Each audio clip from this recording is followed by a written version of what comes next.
Olá e olá, seja muito bem-vindo e bem-vinda também a mais uma edição aqui do nosso CryptoStorm, edição de número 106.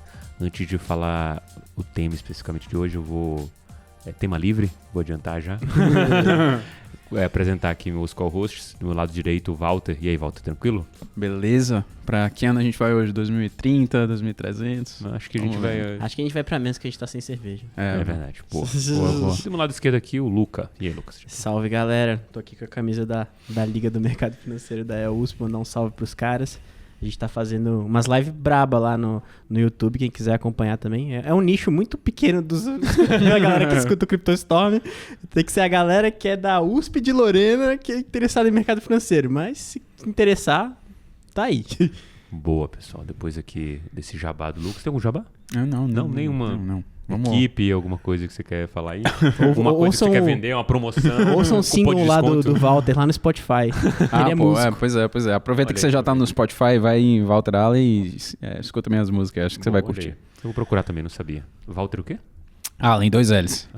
As músicas do cara são bravas. Ouvi esses Walter, dias e eu não fiquei, sabia, caralho. O Nelson tava fazendo meu filme aí na firma, mandando e-mail. Caramba, cara, tem mesmo aqui, ó. Não, eu gostei das capas, velho. As capas são bravas. A última capa que fez foi minha namorada. Caramba, bicho, vou seguir você aqui. Segue me mandar, dá força. Dá essa moral. Caralho, o André Franco me seguiu, galera!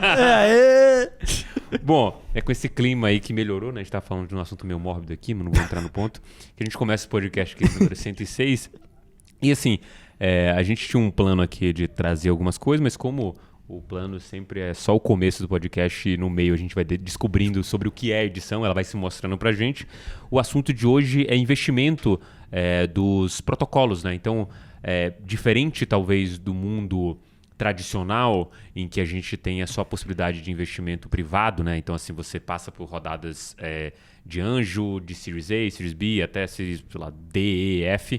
E aí depois você vai para o IPO. Em cripto tem algum mix de possibilidade em que você pode ter um fund, óbvio, privado no primeiro momento e depois captar com a própria comunidade, né? Quem vai participar do seu IO, do seu IDO, o que seja que você dê o nome IXO, né? X sendo qualquer letra do alfabeto que você possa encaixar e criar uma coisa nova. E um pessoal interessante aqui da Dove Analytics, eu acho que é o nome? Dove Metrics, isso. Trouxe um apanhado sobre um relatório com um apanhado dos investimentos que tivemos no terceiro trimestre desse ano, né? Então, dá para ter um pouco de senso do que acontece dentro desse mercado. E aí, só para todo mundo que está ouvindo entender por que isso é interessante, existe uma lógica dentro desse mercado que dentro dos microciclos, dentro do ciclo maior, você tem momentos de reaquecimento, de aquecimento e arrefecimento do mercado privado. Então, quando as negociações, os M&As, né, que são as fusões e aquisições, estão aquecendo, o mercado ele começa a se aquecer por aquele ponto. Então, as pessoas do mercado privado vão entendendo que querem colocar dinheiro naquele ciclo ainda e vão fazendo o deploy do dinheiro e, naturalmente, isso acaba impactando ainda no próprio ciclo de um crescimento do mercado e aí, óbvio, vendo na tela mesmo, seja o Bitcoin disparando, seja outros ativos disparando. Só que toda essa composição de investimento privado, ele acaba impactando muito grande lá na frente, né? Então, quando a gente vê uma tese de longo prazo, a gente sempre pensa assim que esse dinheiro que está sendo colocado agora, a gente vai realmente ver o resultado dele daqui a alguns anos, se vê, porque a gente está falando de um investimento de risco, né? Muita coisa, a grande maioria desses negócios vão dar errado e o que derem certo vão pagar a conta de modo geral. E isso, antes de passar a bola para vocês no comentário que vocês queiram trazer, o que seja, o que a gente viu aqui da mudança do segundo trimestre para o terceiro trimestre que marcou bem foi um desaquecimento de investimentos em finanças descentralizadas. Então, a gente tinha 35% do volume investido era em DeFi no segundo TRI e agora caiu para 25%. Assim, ainda é relevante, caiu de 1/3 para 1/4, ainda é bastante relevante, mas boa parte desse fund correu também para os deals de NFT e de infraestrutura, né? Então, acho que isso são os primeiros highlights. Eu vou trazer aqui outras coisas no meio do caminho para a gente abrir discussão, mas queria ouvir aqui a opinião de vocês sobre isso, se vocês chamou a atenção outra coisa de vocês, que a gente pode comentar aqui, pessoal.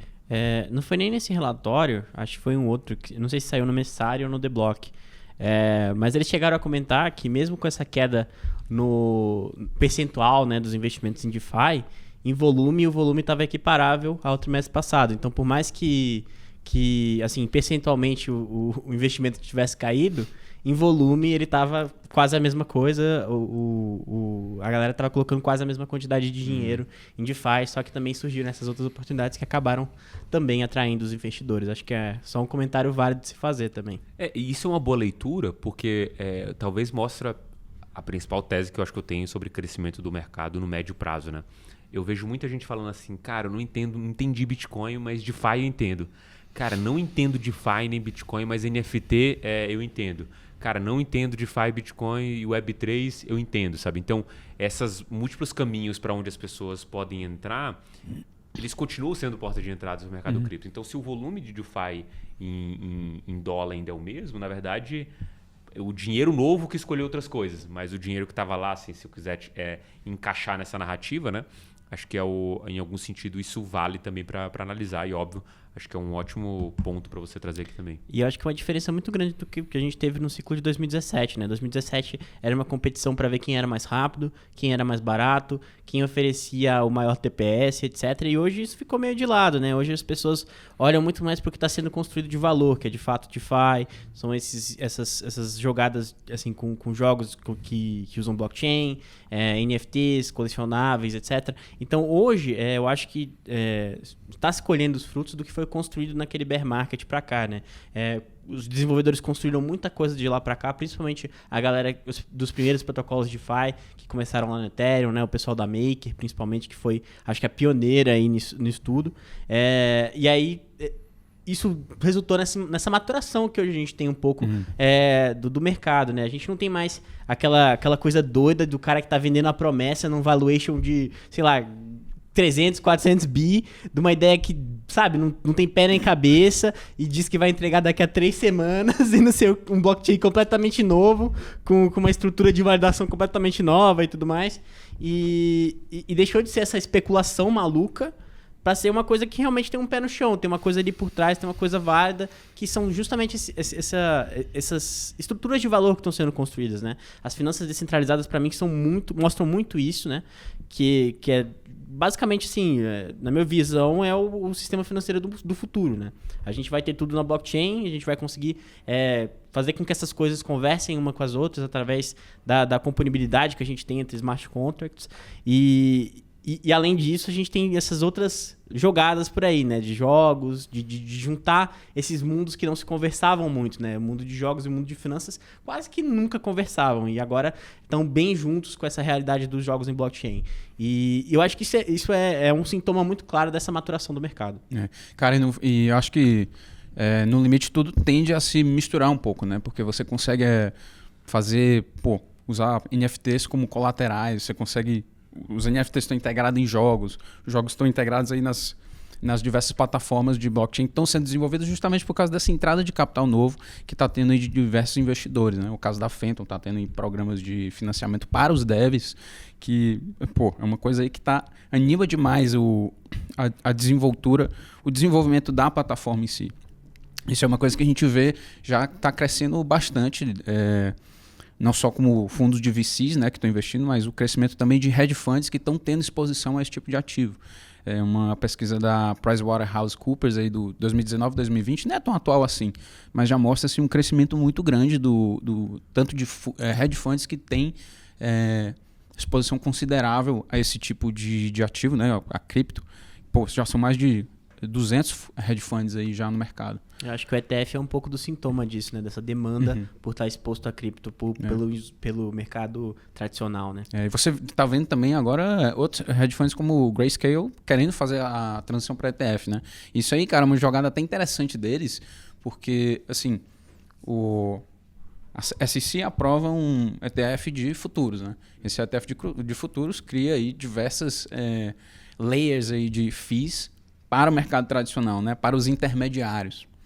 E quando a Grayscale fizer esse shift aí pro ETF de um ETF spot, né? Sem ser de futuros, justamente vai escancarar aí a postura da SEC frente ao mercado, né? Peraí, vocês estão querendo realmente lançar um produto que vai ajudar o investidor a, de fato, estar exposto nesse ativo? Ou vocês querem mesmo criar fees e, sei lá, tentar expor ele aí não é necessariamente um produto bom, mas criar meios do mercado tradicional estar lucrando com o que está acontecendo nos desenvolvimentos de cripto. Acho isso aí uma questão que... E esse negócio é um ponto interessante porque realmente se você olha para esse produto, né, você vê que ele está com desconto. Acho que a última vez que ele estava 15%, não sei se está mais abaixo disso. Diminuiu um pouquinho, acho. Diminuiu um pouquinho, com essa expectativa talvez de que seja aprovado ETF, porque aprovando ETF é basicamente um investidor que tem a cota, ele transforma no ETF e esses 15% ele sobe imediatamente porque você vai reprecificar na hora esse ETF a esse preço. Né? Ninguém vai vender mais barato que isso porque o preço justo seria o do Net Asset Value, que está dentro dos cofres. O ponto para mim é que como que eu olho essa figura? Assim? E aí eu vejo até a discussão que o Ryan Selkis trouxe, que ele está assim, cara, eu vou botar agora uma energia boa em cima dessa discussão de se a Grayscale vai ou não ser aceita como ETF, porque isso beneficiaria uma série de pessoas que não entendem que compraram Bitcoin com desconto. Quer dizer, que compraram mais caro, na verdade, né? Porque ele tem uma quantidade de Bitcoin e ele pagou mais caro por aquilo. Quando o Ryan Selkis fala isso, eu penso assim, cara, o burburinho, o discurso de que essa ETF ia ser aprovada, ela não começou no varejo, ela começou no institucional. Então, muita gente sabia previamente que esse negócio tinha grande chance de ser aprovado ou a certeza de que seria aprovado. Então, o cara que começou a montar posição esperando esse dia do ETF não era o varejo. Então, no limite, eu fico sempre pensando assim, se a SEC der indícios que for aprovar o ETF da Grayscale, esse gap vai fechar muito antes de ser lançado e quando for lançado só vai talvez lucrar, entre aspas, com esse negócio, de fato, quem soube essa informação privilegiada antes e não necessariamente o varejo, porque o varejo só vai lucrar, entre aspas, porque ele esqueceu a posição dele ali, ele deixou do jeito que estava e agora virou um ETF, ele tá ganhando, tem mais dinheiro hoje do que ontem, justamente porque o desconto diminuiu e não porque o preço se valorizou.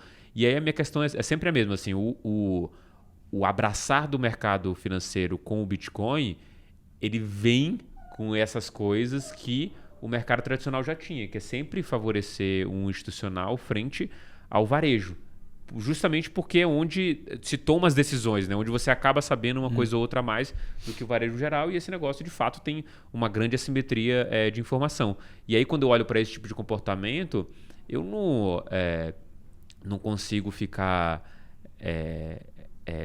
tranquilo com o que a SEC vem fazendo de expurgar o mercado, expurgar as pessoas físicas desse tipo de ganhos com essa falsa premissa de protegê-los.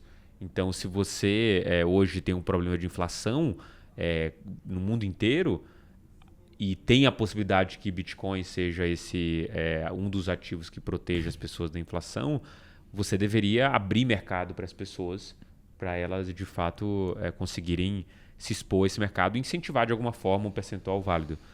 Só que o que vai acontecer? Os bancos têm mandatos hoje, né? Inclusive uma entrevista do SBF lá da FTX, ele fala isso. Todos os bancos, tem bastante contato com a Wall Street, tem mandato para oferecer cripto.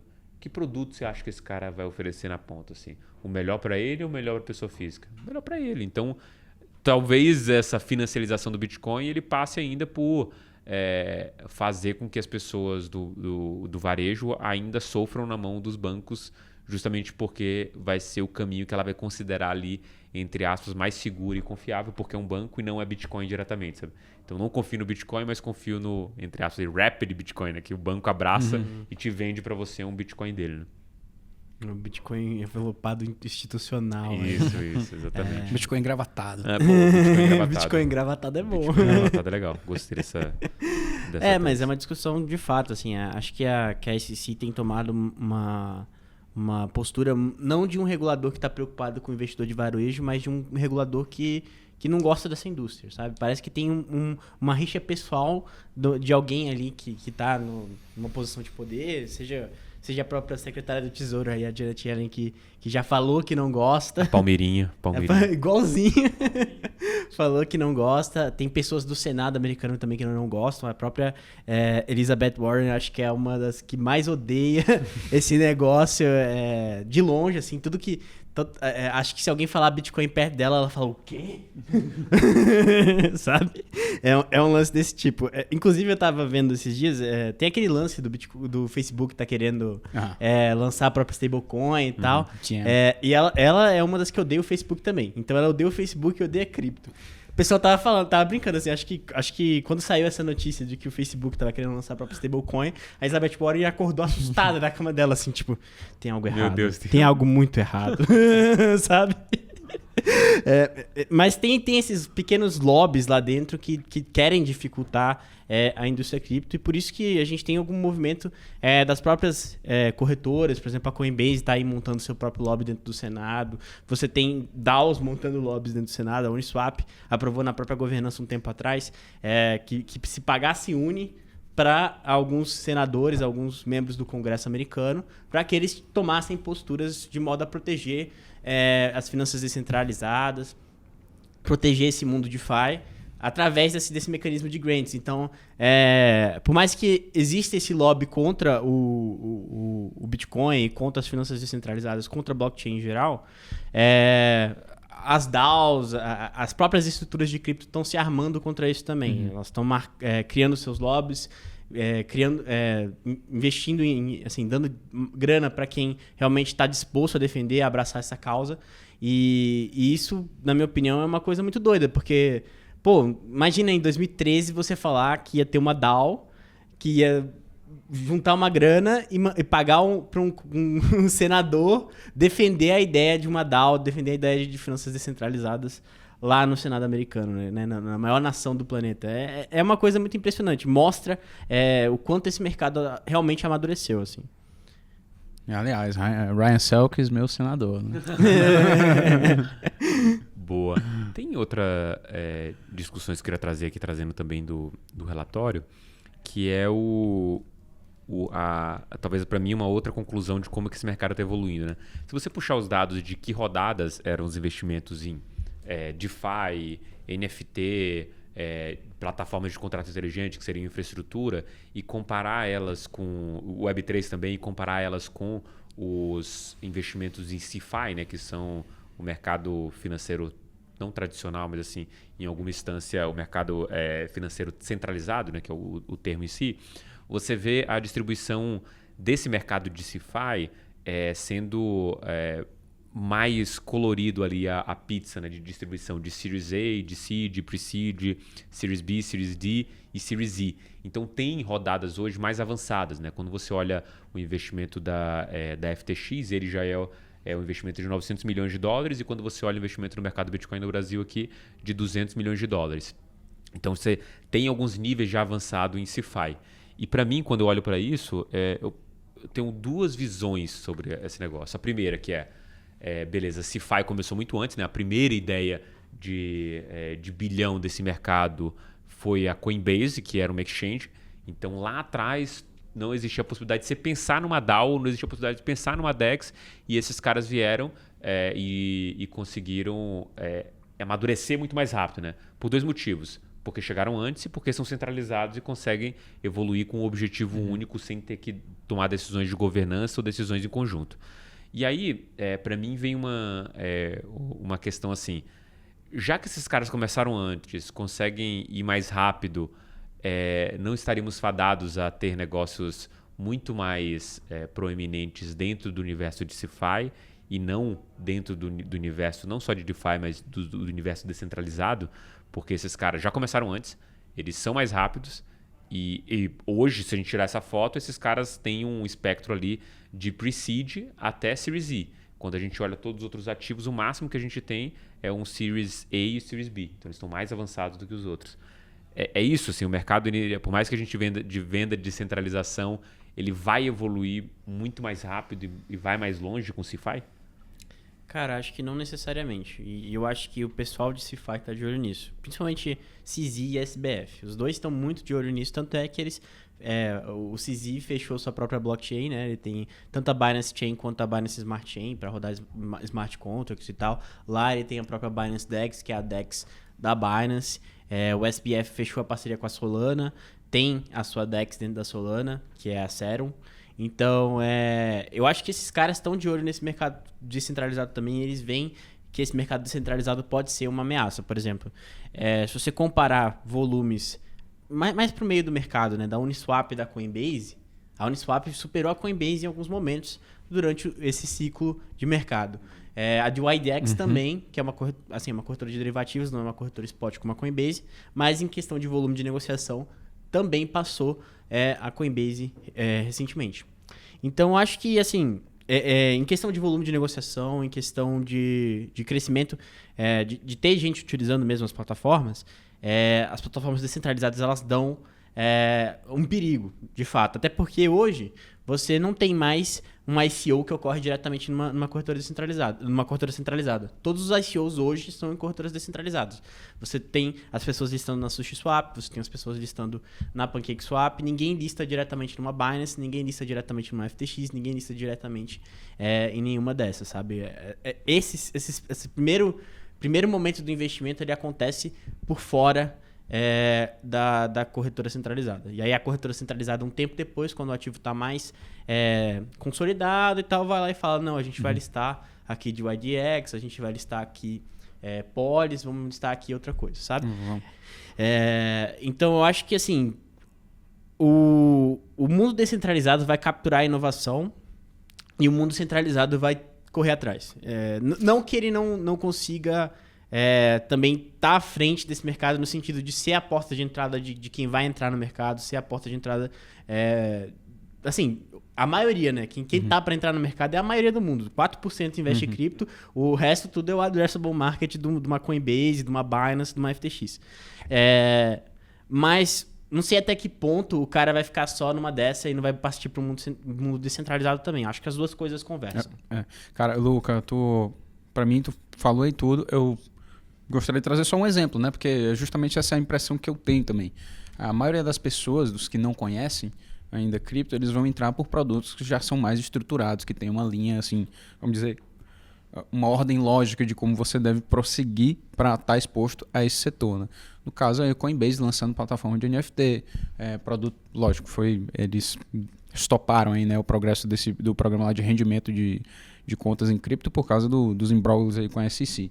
Mas é justamente isso aí que eu vejo também, cara. O mundo descentralizado é um ambiente para você experimentar muito mais, porque você tem um bate-volta ali das comunidades que estão nos Discord, Telegram da vida.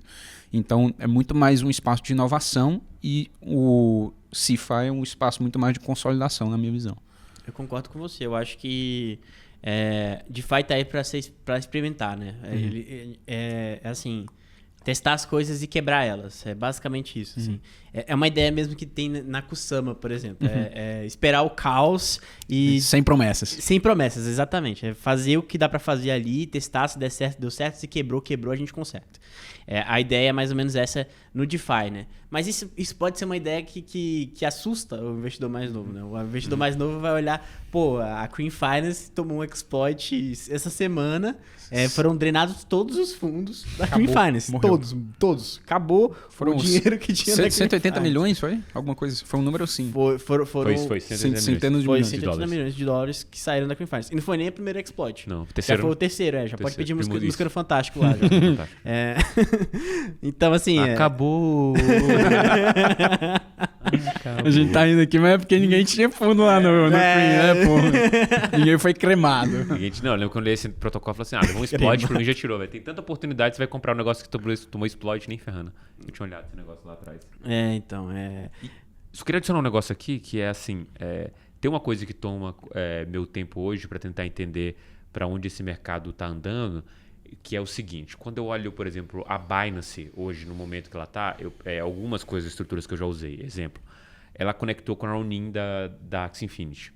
Quando eu quero trocar meus AXS, que é quase que nunca, por algum outro ativo, $1, alguma coisa, o que eu tenho que fazer? Eu tenho que mandar eu tenho que fazer a bridge da Ronin para, se eu quisesse fazer no sistema descentralizado, para meu endereço na MetaMask normal, de lá fazer uma troca e receber meus, sei lá, qualquer outra coisa que eu trocar, pagar 2 milhões de reais Deixar em um Ether. rim na blockchain. Deixar um rim na blockchain para Querendo transacionar. um token, O que peguei é um que rim. desincentiva você transacionar, né? Esse é o modelo de staking também das pessoas, né? Que é tipo, eu não vou vender porque não vale a pena eu vender, senão eu vou me ferrar muito nessa taxa. Então, a opção que fica é para eu mandar para a Binance mesmo, que é a Ronin da vida, e como de fato lá dentro não faz diferença para eles por qual endereço ele recebe, ele só tem que saber que o dinheiro que você mandou tem que estar lá dentro da Binance como um todo, você pode inclusive fazer a troca por um SDC da vida, mandar numa outra rede que ele tenha que seja mais barato e farmar ou fazer qualquer outra coisa que seja lá dentro.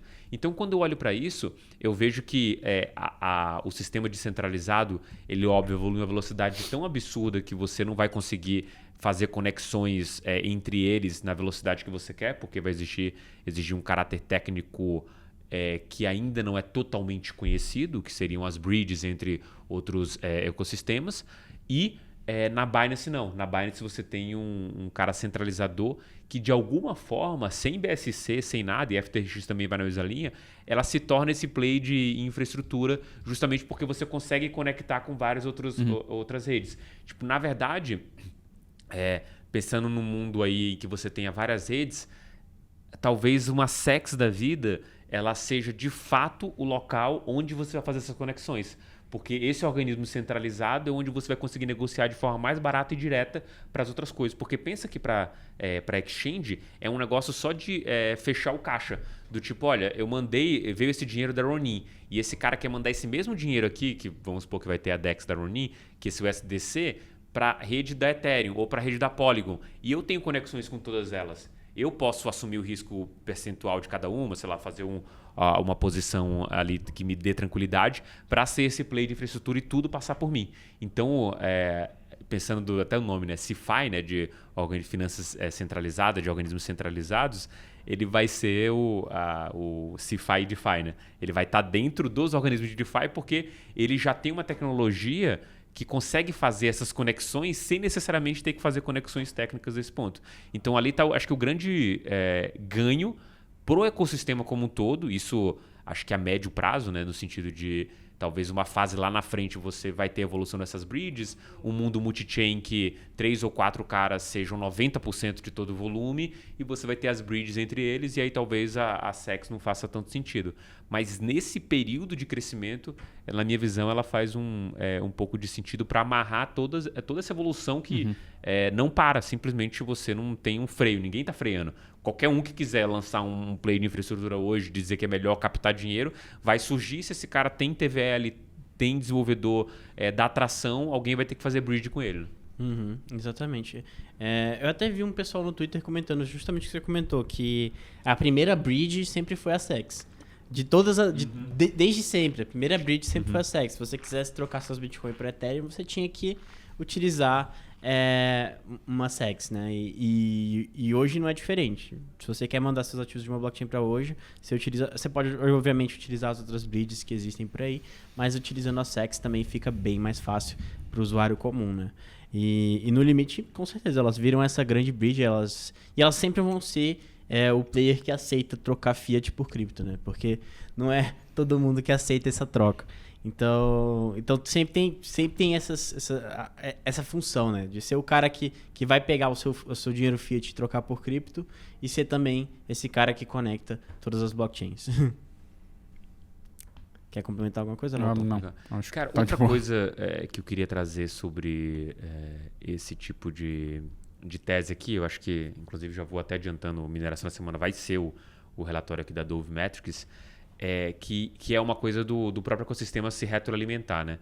Eu sempre gosto de citar algumas coisas, para mim é quase que um dogma disso. Primeiro ciclo, você aprende, você acha que você ganha dinheiro, mas na verdade você só aprendeu. Segundo ciclo, é onde você ganha dinheiro mesmo e você aprende um pouco também. E às vezes você acha que está já doando para a comunidade, no sentido de, fiz um conteúdo, postei num site lá, gerenciei uma comunidade de Discord, você acha que é isso, mas ainda não é isso. E no terceiro ciclo, depois de você ganhar muita grana e não fazer diferença para você, aí você começa a se doar para a comunidade. Esse ciclo ele se retroalimenta, acho que em todos os sentidos. Mas quando a gente olha para fundos, né, investindo principalmente em infraestrutura, tem um caráter bem interessante que é o seguinte, Multicoin Capital. investiu na Solana lá atrás. Pô, o Caio Samani ficava falando um tempão lá que o negócio não achava, não dava certo, até que, putz, deu certo, o negócio começou a engrenar e foi indo e tal, e agora o cara tá sentado num caixa gigantesco por causa da quantidade de sol que ele tem, e o que ele faz com o dinheiro? Reinveste na comunidade como um todo, óbvio, na comunidade dele, mas de fato você tem dinheiro para inclusive empreendedores tentarem, por meio de grants, criarem coisas dentro da Solana. Então é um dinheiro que não sai do mercado simplesmente porque todo mundo que está dentro acha que as oportunidades futuras são maiores do que até que ele já conseguiu, que também já foram muito grandes.